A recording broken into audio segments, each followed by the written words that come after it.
A new hour-by-hour forecast is in, and it is tracking another round of strong and severe thunderstorms across the region.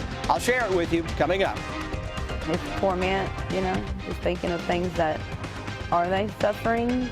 A family worried after a northern Kentucky couple mysteriously disappeared days ago. What investigators are saying about the case. WKYT investigates danger in the water. What's the meaning behind an alert that many water customers in Boyle County received on their bill?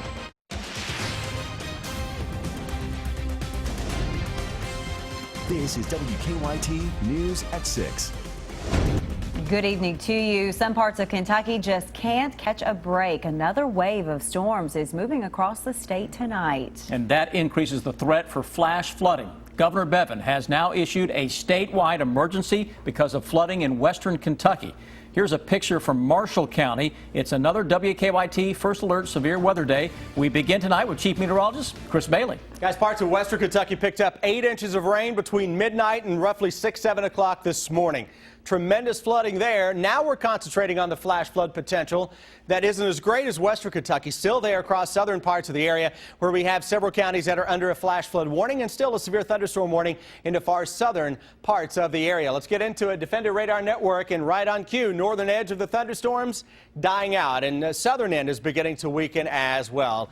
Likely to see this severe thunderstorm warning dropped soon. I don't think we're getting severe weather out of this into Whitley City, into southern parts of Pulaski County, though winds still may be gusting 45 to 50 miles per hour. But overall, the thunderstorms are beginning to fall apart across Kentucky. They're increasing, though, into sections of the Volunteer State. Whitley City to the north of us, right on top of Mount Victory, and that extends a little farther to the north as well. Actually, just seeing a new severe thunderstorm warning that is being issued for this coming out of the National Weather Service in Jackson. That will go all the way into Estill County, into Owsley County, looks like into Manchester, Clay County, and parts of Rockcastle County as well, even though it is falling apart. Northern edge of that is really now going by the wayside. There's that new severe thunderstorm warning that is on top of the Hal Rogers Parkway and points to the north. But again, a weakening trend. This line is now a shell of its former self. All the action is down into Tennessee. Heavy rains, the primary concern as we go through the next little bit. And then later tonight and tomorrow, we're going to watch the northwestern sky for the possibility of some additional thunderstorms to come our way. We'll break that threat down when I come back in a few. Now, these storms have caused some damage in southern Kentucky. Adair County Emergency Management shared this picture on Facebook showing damage at Day&Day Feed Mill in Columbia. Investigators say that part of the roof of the business was blown off. No injuries have been reported. No one has seen them in 4 days, and tonight family members of a northern Kentucky couple are asking for your help finding them. Police say Robert Jones and Crystal Warner of Florence were last seen leaving a home in Washington County Sunday. They had been in Letcher County earlier that day. Hillary Thornton is tracking the investigation in our top story at 6. No one has seen or heard from 38-year-old Robert Jones and 35-year-old Crystal Warner since Sunday. I'm worried. I'm really worried. Janet Trent out searching for her friend. We're just traveling the roads. We're gonna get this to the bottom of this. The couple was visiting family in Letcher County this past weekend and late Sunday afternoon, leaving there for the area Trent is now searching. Texas Road in Springfield. Family members say the couple planning to check a rental property there before heading home to Florence. They never made it home. Their Sunday paper is still there on the doorstep. The cops had went out. Family members say Jones previously had some issues with the tenants of his Texas Road cabin. They just stopped by to see when we were moving, so that's all we talked to them about. Those tenants telling police the couple left the Texas Road property around 7 o'clock Sunday evening. Police then say a few hours later, Jones's cell phone pinging around Interstate 64 in Midway. Now, while police say Jones's cell phone last pinging in this area of Interstate 64 in Midway, family members say his girlfriend's cell phone last showing signal back in Springfield, where they were checking on that rental property. Now, as their loved ones wait for answers, they say they worry something went wrong at that cabin. I need to see that guy look me in the eyes and tell me my brother was there and left. It's just like they were smacked off the face of the earth. Nobody knows anything. Nobody has seen them since they've left that one area on this road. In Washington County, Hillary Thornton, WKYT. Investigators say the couple was last seen in a gray Volkswagen Passat. Lexington police are trying to figure out what led to a shooting that injured a man this afternoon. It happened about 2 o'clock along Hawkins Avenue. Investigators say a man was shot in the hip and leg, but police say he is not cooperating with their investigation, and they do not have a description of the shooter. We have some conflicting statements from the witnesses, so we're not really sure what vehicle actually left the scene. There was a vehicle involved. We just don't have an idea at this time of what type of vehicle it was, and we have conflicting stories as to the color of the vehicle. Police say the shooting does not appear to be random. Witnesses told them they saw the car circle the block several times before the shooting. We're told the victim's injuries could be life-threatening. New tonight, Eastern Kentucky University warning about a string of burglaries on the Richmond campus in the last week. Police say textbooks were stolen from 2 locked offices in separate buildings, but they're not sure if anything was stolen from a burglary at a 3rd office. Police have not made any arrests. The new Ark Encounter Park officially opened its doors in Grant County this morning. It features a replica of Noah's Ark, and as expected, the park attracted big crowds on the first day, but it also drew some protesters. As Victor Puente tells us, they aren't happy about the tax incentives the park is receiving from the state. Millions of feet of lumber were used to finish the attraction behind me. It's the first of several attractions the company responsible has planned.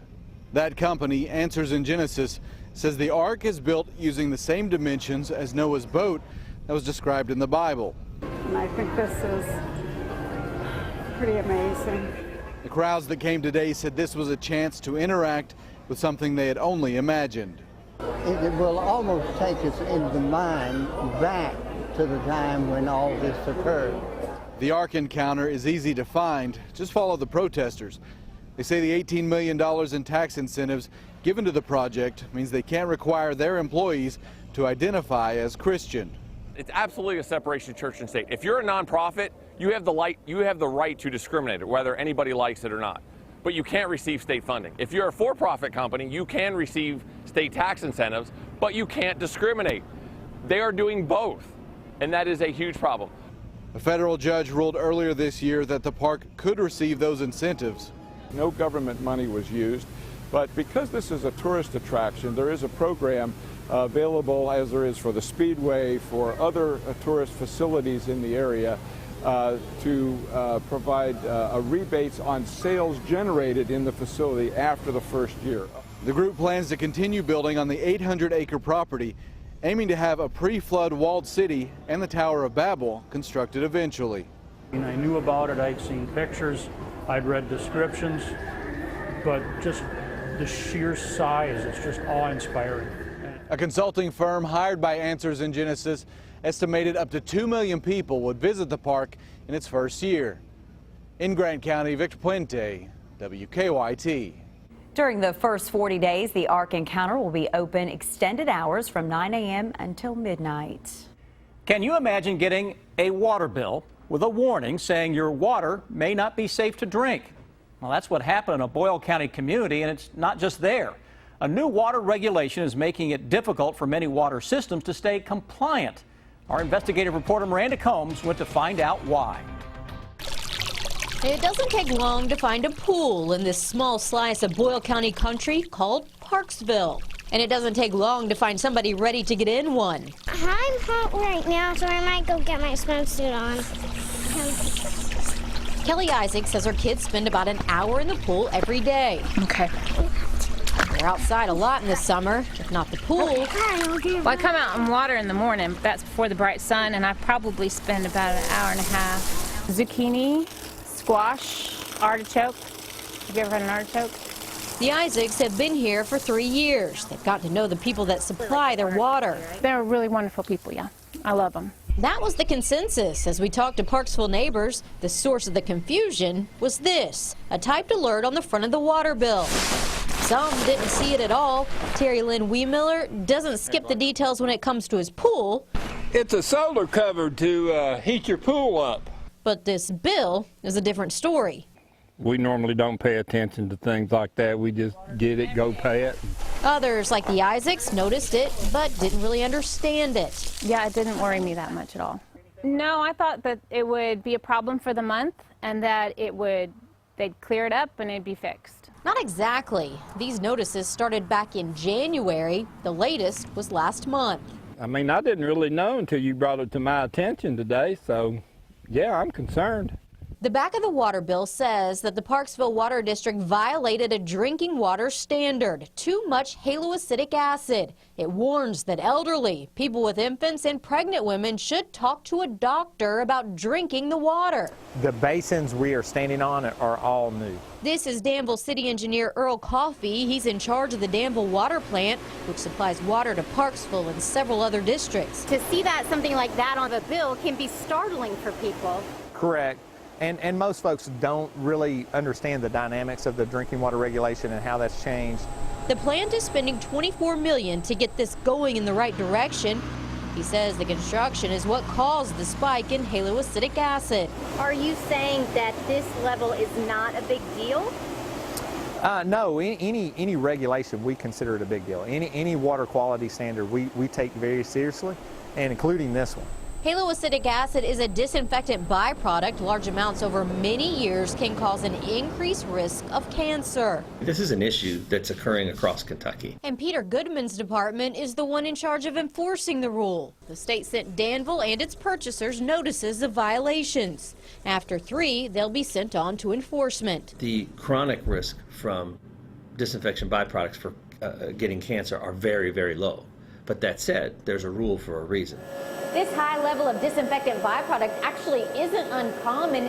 70 right now of the 409 public water systems in the state are in violation for the same reason. So our goal isn't to collect a lot of penalty. Our goal is to get in compliance. Danville's haloacidic acid levels are now well below the threshold, but the state requires a 4-quarter average, which right now still brings them down. You almost have to get all the way through a calendar year to literally replace a number if it's out of skew that bad, right? You would have to almost. Is that bad out of skew?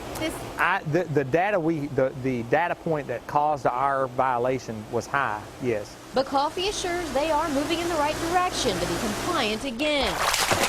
And families like the Isaacs will wade carefully now through their water bill. Now, the Parksville water director didn't want to go on camera because he said this is Danville's issue, not theirs. But the latest regulations make even purchasers like Parksville responsible for the water they get from Danville. That's why they got a notice of violation as well, because the state says there are things that they can do to manage their own systems, even though they're buying it from another system.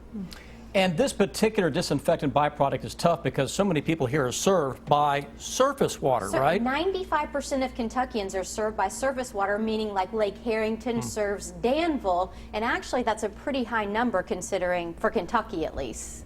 And also pay attention. If you see something on the bill, go ahead and read it, because I think we're all guilty of just looking at the amount and that's it. Absolutely. Even in small print. Yeah.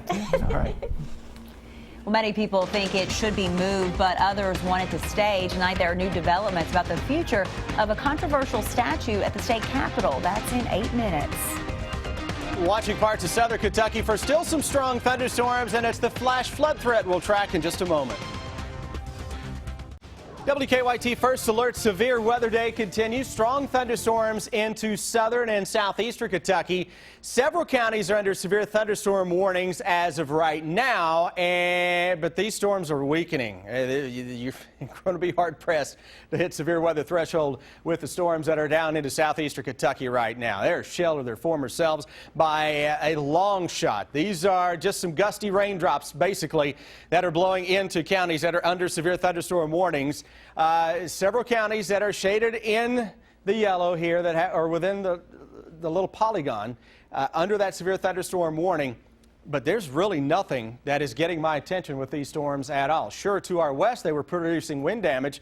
That's not the case right now as they work to the east. And that newly issued severe thunderstorm warning for Corbin into Knox County, into Williamsburg, that will take us up until around 7 this evening, if not a little after. The overall wind threat with this is weakened considerably. Flash flood threat may be a little greater with this, especially to the west, where we have a lot of heavy rain coming down. Russell Springs, the Lake Cumberland area, into Monticello. To the north, we have more in the way of some heavy rains into central Kentucky. That thunderstorm line, again, telling you folks, it's all in Tennessee where the wind damage threat is right now. Kentucky, it is falling apart on top of the bluegrass region. And heavy rains behind this will continue for a little while longer. All of the instability is in southern parts of, or now into northern Tennessee, out of southern Kentucky. So the severe weather threat is pretty much going by the wayside very, very quickly into southeastern Kentucky. Can we find anything else that'll come our way later tonight? Yeah, we're going to watch the northwestern sky for another little cluster of some thunderstorms. Then a cold front that is on top of the Dakotas has a front that will drop in here late tomorrow. Out ahead of that, we have the potential for some strong and severe thunderstorms. Hour by hour forecast. I'm going to loop this twice for you since I was kind of in the way of that thunderstorm complex. Let's look at midnight into early tomorrow morning and watch some of these same areas 3, 4, or 5 o'clock for the possibility of some showers and thunderstorms, and then look at that next complex that may dive in early tomorrow morning. Watch how quickly this dissipates.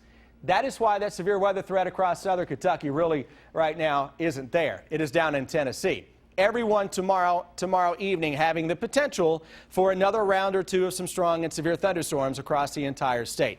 Damaging winds would be the primary player. The hail threat's a little more elevated tomorrow compared to the past few days. And the flash flood threat with all those heavy rains will likely be with us yet again. Hour by hour forecast, trying to pick up on a couple of complexes of thunderstorms that will dive in here early tomorrow morning across some of those same areas that have been hard hit over the past few days. A little break in the action, then late in the day, boom, there we go again. Could be some strong winds, some large hail with a line of thunderstorms developing second half of tomorrow. If you get any sunshine where you live for a 3 or 4 hour period tomorrow afternoon, you can hit 90. If not, you're going to stay in the 80s. Better weather on Saturday. Wait, did you say better weather? Yep. 84, lower humidity, sunshine on Saturday. Thunderstorm threat will return late Sunday into the early part of next week. So good news out there now. Even though there are a number of warnings out southern Kentucky, I just don't see the severe weather threat in the next few hours. That is good for folks. Very good. Thank you, Chris. Yep. We appreciate it. A new effort has been launched to keep a controversial statue in the state capitol. Supporters of a statue of Confederate President Jefferson Davis have started a petition asking that his statue receive a military heritage designation. But others say the statue should be moved to a museum. The State Historic Properties Commission discussed the new petition during a meeting today in Frankfort, but took no action. Last summer, the commission voted to keep the Davis statue, but add educational context to it. There is racing the next 3 nights at Kentucky Speedway, Rob. NASCAR back in the state, and a repaved surface means new strategy on the track. And point guard Trey Young, a top target of John Calipari. He has a lot of coaches watching him down at the Peach Jam. Stay with us. Sports is next.